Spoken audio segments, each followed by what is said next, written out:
They made the situation worse because not only did you get all of these killers who were concentrated at Charlotte spread out to other places where they can spread this poison, this philosophical, murderous ideology. One of them, now he's been taken out of that world and implanted into society, and he's selling homes now. People buying homes expect realtors to be warm and friendly and people they can confide in. And the whole time you're taking this tour with a man who just literally got away with a murder, a vicious murder. And he was the most vicious one. This guy Tripoli, he was the most vicious one. He was the one that lost his cool and stomped that man's throat closed. And he's around here just showing people's houses. Like, people are alone in empty homes with this man. You know what I mean? Now, if you see it on the news that, the rogue real estate agent done decapitated somebody in the haunted house and hid the body in the basement or something, like, we know why, because correctional people are coming into the free world now with that craziness. Yeah. Stop playing with me. Yeah. Stop playing with me. Yeah. Y'all niggas know this with me, nigga. Yeah. You heard what I said? Stop playing with me. Y'all better. Acting like they open when young, whatever. You know they open when young, you know better. And you know the real is back. Who better? Get them young. Thank the Lord, man, they finally free mother. All right. Welcome to the Convict Podcast, folks. I'm your host, Moliere Dimash, and I'm back like I left something. All right, so I know a lot of y'all been wondering where you been at, what's up with some more of that real news. I know it's been getting mighty fake without the convict, folks, but I'm back. I'm currently filming. I'm working on a marvelous film project for your viewing pleasure, and I think it's gonna be the best thing to drop probably by the end of this year, early next year.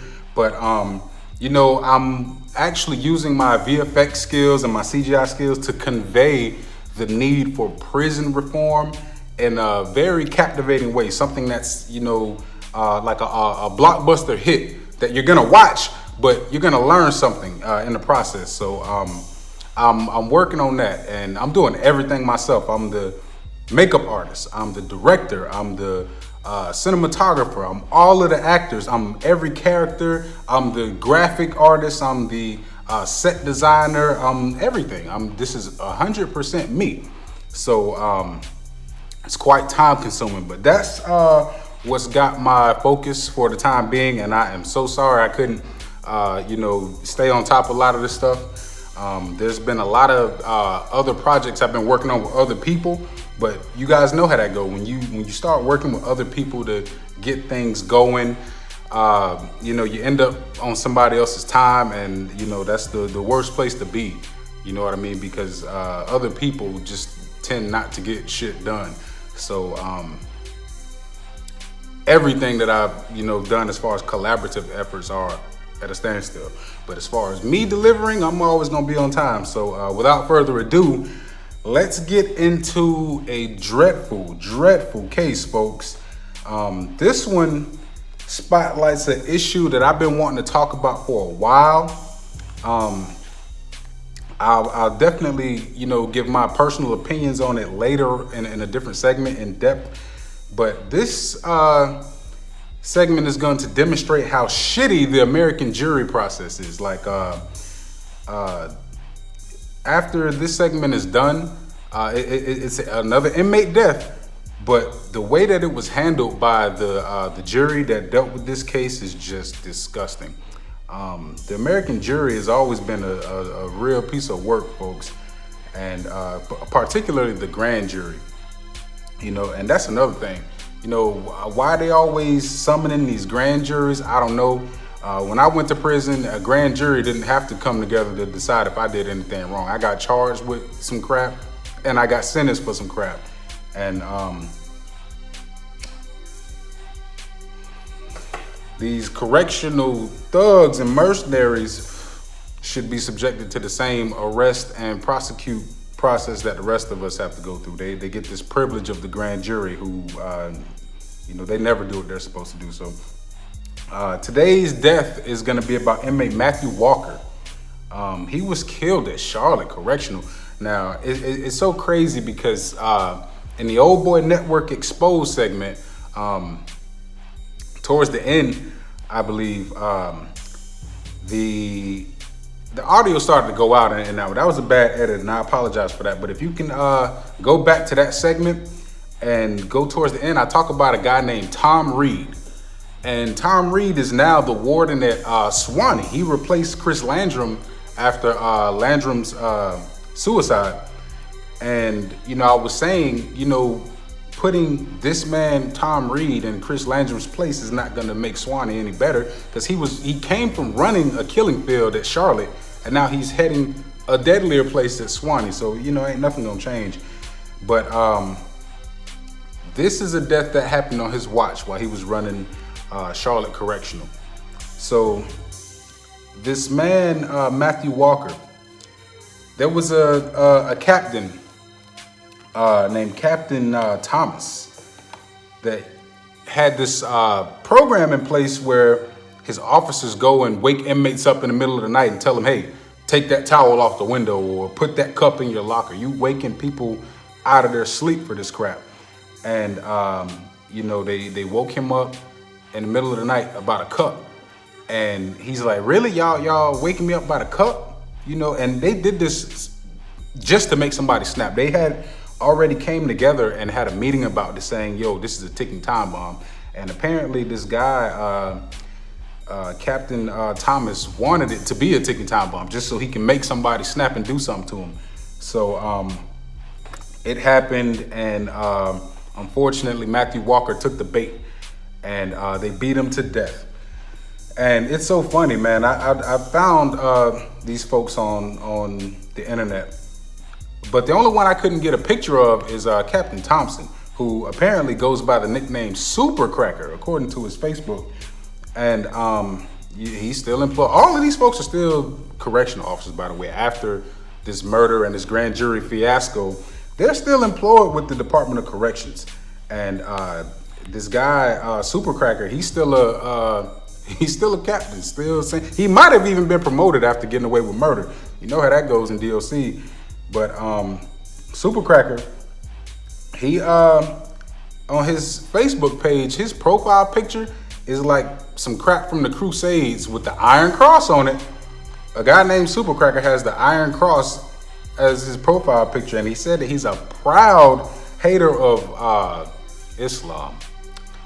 So you have this bigot, this obvious racist, most likely Klansman, supervising. He's an officer in charge of somebody's prison. So I mean, the convicts right again, folks. As always, I would never, put nothing extreme out there without doing some thorough research and tapping into my seasoned experience about this stuff. But the man his name's Super Cracker. He got Iron Crosses, and he thinks he's ready to start a crusade-like war against Islam. He's a proud hater of Islam. And it coincides with this KKK takeover of the Department of Corrections, who everybody at the top apparently approves of. But back to this. So Matthew Walker, he was taken out of his cell because the A-team came into the dorm to just wake everybody up about petty stuff, right? So he gets woken up. A female officer comes to his cell, Officer Harrington. Harrington wakes him up and says, get that cup and put it somewhere. Drink something out of it or turn it upside down. That's what correctional officers do. She wakes him up about this cup. He says, leave me the hell alone. She goes get the A-team. They take him out. They come into the cell and start beating him, and the fight spills over into the open area of the dorm on the railway. So as they're beating him, he gets hit with radios, and they're stomping him out, and they crushed his throat. They crushed his windpipe. They're beating him. And Lieutenant Tyler Triplett, who is apparently a real estate agent. Now, that's another thing for folks who watch this stuff. If you if you've never taken correctional crap seriously, consider this. When these folks, in the rare occasions, after they kill a couple thousand inmates, on that one rare occasion where it gets out and one of these people have to, find a different job to work at, they're coming somewhere near you. There's a lot of these people, these ex-correctional guards who are no longer in Department of Corrections because of homicides like this, and they come to work in public areas where they're gonna be face-to-face with you, and you're gonna have to deal with them. And apparently this guy's a realtor now. He's selling houses to folks now. And I can only imagine how that goes. You got this this damn serial killer. He's trying to sell you a house. And, just think about that. Somebody who's committed a vicious murder is walking around in an empty building, just you and him, walking around a house, and he's trying to sell it to you. Now, what's going to happen if you tell that man, I'm not interested? And his correctional ways kick in. He's gonna snap, and you probably ain't gonna leave that house. So you gotta think about that, folks. Like, for the folks who have never taken prison reform seriously, when these folks not in the prison, they out there with the rest of y'all. Eventually it's going to spill over. So we can't, keep allowing the government to breed these natural born killers. But so they beat him, and Lieutenant Tyler Triplett stands over him with blood all over his shirt. Now, he has on a white shirt. Now, that's how it goes. The correctional officers, they wear gray now, but they used to wear brown shirts. And the higher ranking officers, starting with the lieutenant on up, lieutenant, the major, the captain, the colonel, they all wear white shirts. And he squats over this man that's dying, right? And he says, "Do you know who I am? I'm going to kill you, motherfucker." These are his exact words. And he was about to beat him some more, and he had to be restrained by the captain. Lieutenant Triplett was pulled back by Captain Thomas. So, they had to beat him, and, in the process of beating him, I guess they broke their knuckles or hurt themselves. And while he was laying there dying, they were asking each other, "Are your hands okay? Are you breathing hard? Do you need some water, brother?" And all of that bull crap. So the captain, David Thomas, he leans over this dying man and says, "Whatever game you're playing, you need to get up and walk. My staff is too tired to do this." So Walker was already dead, according to this report. And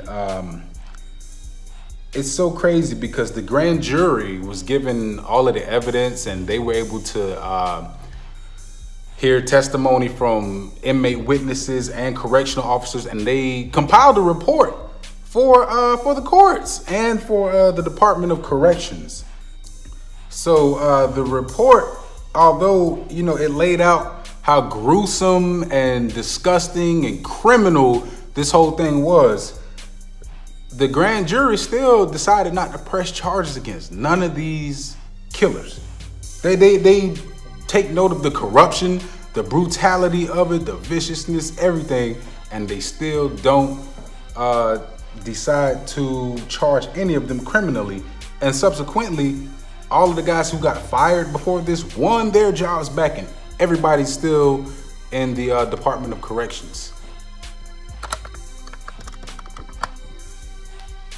All right, so they noted that the inspectors tampered with the evidence, the officers tampered with the evidence, the officers in charge tampered with the evidence, and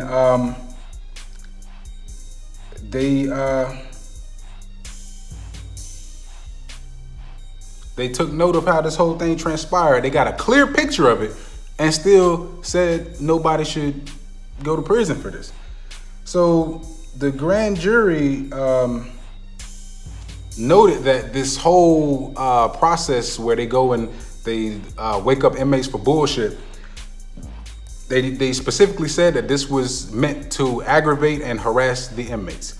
Now, the same captain, when he got reassigned to a different prison, he told the grand jury, I think it's an effective process, and I do it at the new prison that I'm at. He's still provoking people, and the grand jury is saying you did this to harass and aggravate people. So, the grand jury concludes that process. Okay, so the grand jury concludes that process was, a campaign designed to aggravate and harass inmates. And it's crazy because the sergeant had a meeting, and they came together and said, Captain, you know this is a ticking time bomb. Okay, so here's the correctional officer's account of the whole fiasco. They said they went to handcuff Walker, who resisted and began fighting back. Triplet, he was the first one to lay hands on Walker. And as they were beating him, Walker collapsed and grabbed the railing to keep from hitting the ground. And he was asking them as they were beating him, why are y'all beating me? Why am I being struck? So his cellmate could see everything that was happening, and all he saw was hands flying everywhere. And he could not see who was hitting whom because he just saw a flurry of brown shirts and hands flying. It was that many officers beating on this man. So they knocked him out and continued stomping on his head. So the officers, they say that Walker continued to struggle and ignore commands, but all of the officers denied that they punched, kicked, or struck him at all. And they specifically denied hitting him with their radios. However, all of the other evidence suggested otherwise. In addition to Captain Thomas and Lieutenant Triplet beating this man, they also identified Sergeant Daniel Lynch and Sergeant Mestily Centerville and Officer Thomas Widener as being involved in the beating. Thomas, the captain, was summoned to the dorm and ordered the officers to pick up Walker, who was lying on his left side covered in blood. Thomas found a radio nearby and gave it to one of his officers, but he told the grand jury he could not recall whose radio it was and didn't think to preserve it as evidence. Thomas said he ordered Walker to stand, but when the inmate didn't comply, they carried him face down, his hands cuffed behind his back, down the stairs, where he was placed on the floor of the dorm, while they waited for the door to open from the control room. Thomas ordered Walker to stand again, but there was no response. It was then that he was carried outside the dorm, where Triplet threatened him, according to testimony cited for the grand jury. Several officers later confirmed that Triplet had lost his temper and began shouting expletives at Walker, who remained motionless on the ground, screaming at a dead man. It's not clear how long it took for medical staff at the prison to arrive, but by the time they did, Walker was already dead. One of the officers providing medical assistance claimed that Walker's head felt like jello and that they must have kicked his ass, quote unquote. According to Thomas, despite the inmate's death, he had a compound to run. He notified the warden and ordered all the officers into his office to find out what happened. The grand jury noted that Thomas failed to separate the officers and allowed them to collect their radios, even though they might have been used as weapons. They then met and wrote their reports. The grand jury did not say whether there were any issues with those reports. Evidence showed that there were at least 11 separate traumas to Walker, who was serving 20 years for burglary and assault that he committed in Palm Beach County. The autopsy said, now this is how the autopsy concluded that this man died. The cartilage surrounding his windpipe was broken. All 3 sides of his larynx were injured, and he suffered blunt force trauma to his head, neck, and torso. So he probably had broken ribs, a crushed skull. If his head felt like jello, they crushed his skull in with them damn boots. The medical examiner told FDLE that Walker's right eye was pushed into his socket, and that the pattern of his injuries could have been caused by strikes with both radios and boots. The cause of death was ruled to be asphyxiation, and the manner of death was a homicide. So he died by them crushing his windpipe, and he couldn't breathe, even though they were still hitting him. He was subjected to blunt force trauma, but it was the crushing of his windpipe that prevented him from breathing that ultimately killed him. FDLE got there late. They cordoned off the cell, and what was crazy, they deemed his cell to be a crime scene, and they left some items as is. And when they came back to check on it, some of that stuff was gone. Okay, the inspector specifically noted that a laundry bag was missing. So, I mean, in the laundry bag full of white clothes, there were blood stains on there. And if any of those officers, cut themselves doing something, beating this man, and their blood got on there, it would, be evidence used against them. And they got rid of a lot of his personal belongings that may have had their DNA evidence on it. So FDLE, and this is just bonkers to me, because FDLE asserts that they tried to obtain the dormitory surveillance and couldn't get any of it. It's like, man, hold up, wait. You couldn't get any? I mean, what's up with a subpoena? I mean, I could get that dormitory surveillance if I wanted it. FDLE, the Florida Department of Law Enforcement, asked for the dormitory surveillance, and they were denied that. And they actually let that go down like that. They stood for that. Really?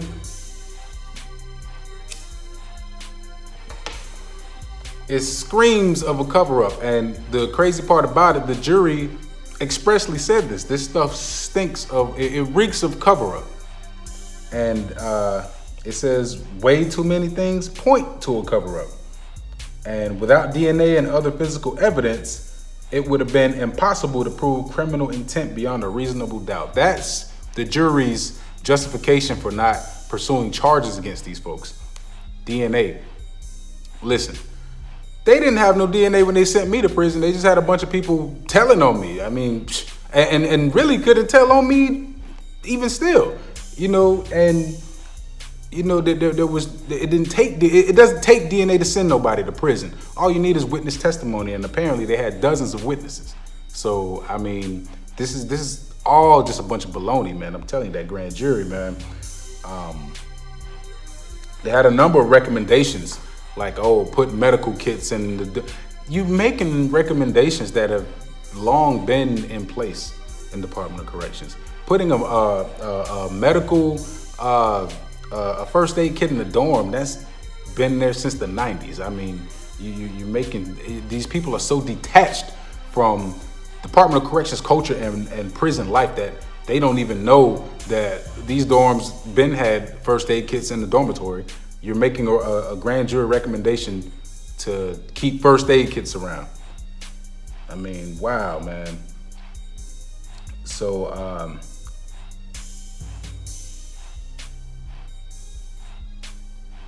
that's pretty much, that's about the size of it.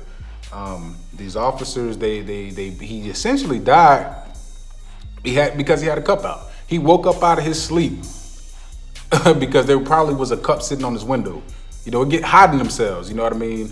He probably had a cup of water by himself to where if he gets hot in the middle of the night, he can reach out, drink it, and go back to sleep.